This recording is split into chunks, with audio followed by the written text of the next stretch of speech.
Ani atu jang ngatu bulije bakara fadam bata le to mo nata ya faye ko kar ko tan ni ko mo foddo e mo be dunia bete itebe do fala do fana do foddo fadam mani mo ala mun be banko ko ko rasalo mi letoro ko mun be ya fa nyami ya ko nyami bakla wala nyam fadam ba bite apete ne kullo jamala ke am pindi banta akenta o nyama bari ni aje mo badi le la letoro ala tela ko dunia bete sako be mbode dimaya yo ni te ko laata do la ko fana laata do bar hanwo bada mela letoro lada nyanya mo lando ko min gol gamo mi ko ce bay kuma kunu ndum akana tinya ndira kuma kunu nang mande nyaa abe jele fereng ima letoro karan ndaw ko akana ko ngana ko bindino ko wallahi dina karanda angabe baba man sa to ina ta sudo ni ran sakare bismillah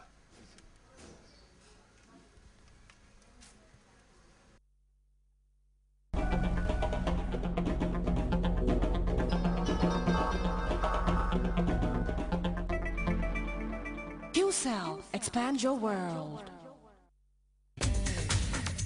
QCell brings Extreme 3G Plus Internet to the Gambia. With QCell's Extreme 3G Plus Internet, you can now stream your favorite videos from sites like YouTube with no delay and in high definition. QCell now has its own direct connection to the Internet, and our Extreme 3G Plus Internet lets you browse at extremely fast speeds and at the cheapest possible rates, whether on your computer or mobile. Feel the freedom of going wherever you want, when you want, on the Internet, anywhere in the Gambia. QCell's Extreme 3G Plus Internet. QCell, Senior Boss, the Gambia's only 3G Plus network.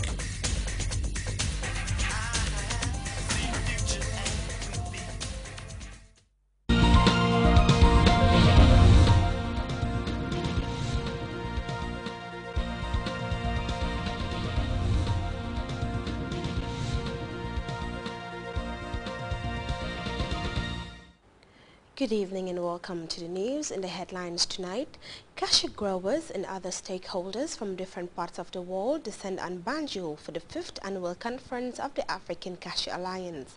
Gambian journalists deepen their knowledge of election reporting ahead of the November 24th presidential race. The suspected involvement of Somali pirates in the abduction of a British national from a beach resort in Kenya sends jitters in the security community in Nairobi and beyond. And supporters of a death row prisoner to be killed by lethal injection tonight in the U.S. state of Georgia make a broad appeal for help to stop his execution. These stories and much more coming ahead in the news. I am Ajami Sise.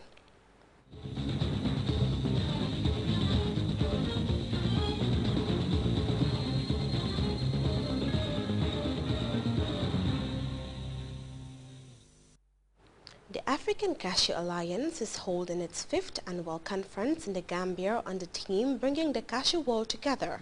The synergy, which brings together close to 350 delegates from across the world, will during the 4-day conference period share best practices and new cashew production and processing technologies and innovations, as well as marketing techniques.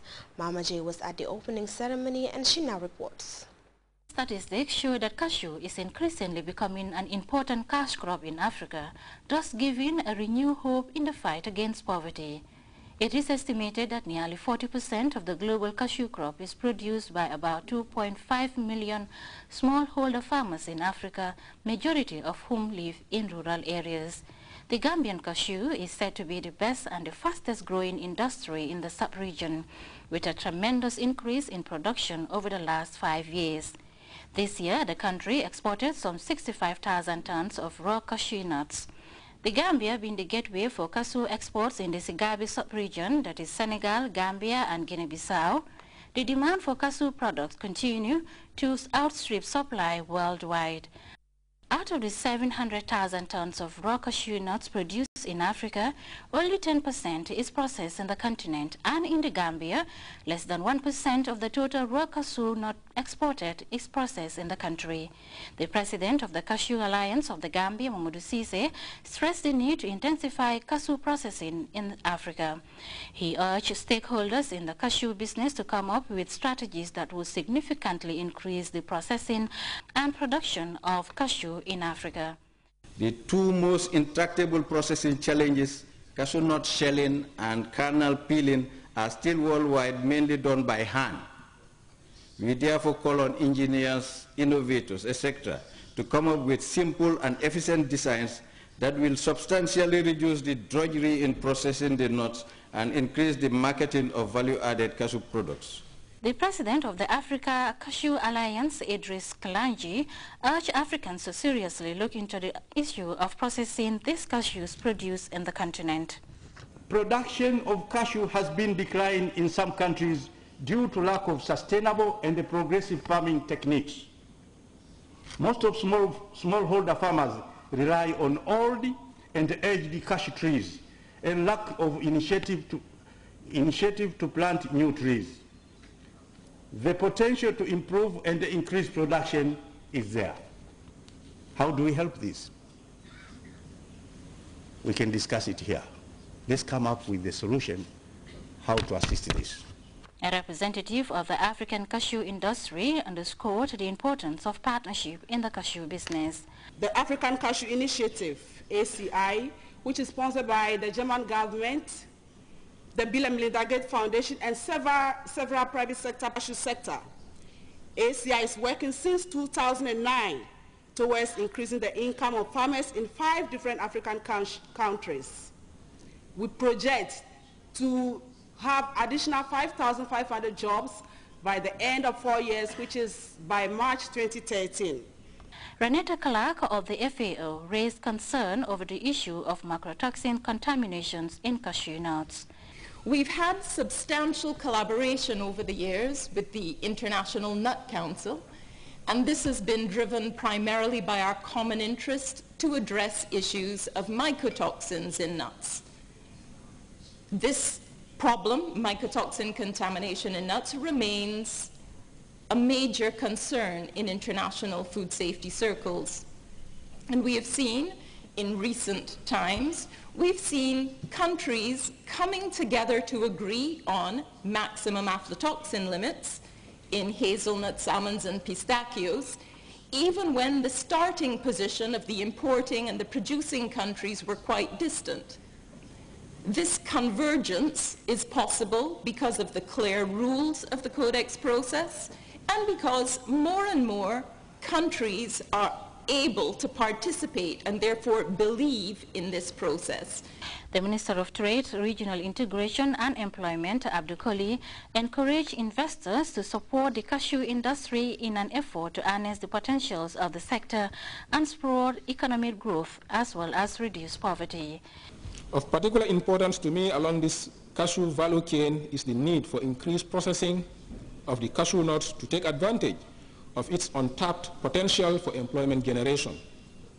In effect, current data shows that less than 5% of African raw cashew nuts undergoes further processing in Africa, leaving a tremendous opportunity for poverty reduction and job creation largely untapped.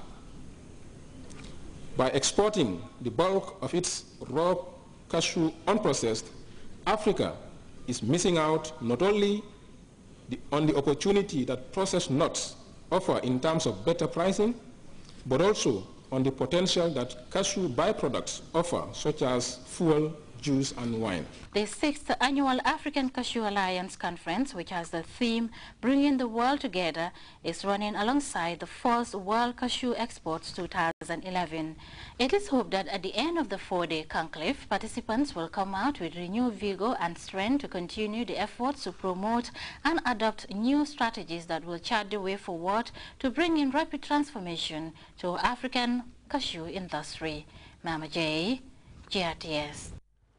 A tripartite partnership involving the International Center for Journalists, the Foundation for Legal Aid, Research and Empowerment, and the Gambia Press Union is training Gambian journalists in elections reporting.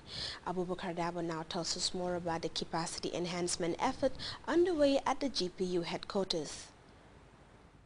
As the warm-up to presidential and local government elections gradually gather steam, institutions with stake in the welfare of journalists have not folded their arms to overlook their mandate. This journalism training exercise, jointly organized by the International Center for Journalism, the Foundation for Legal Aid, Research and Empowerment, and the Gambia Press Union, is the first of 2 training programs organized to equip media practitioners on standards, tenets, and best practices regarding elections reporting. This with 2 months to go before the presidential elections, says the country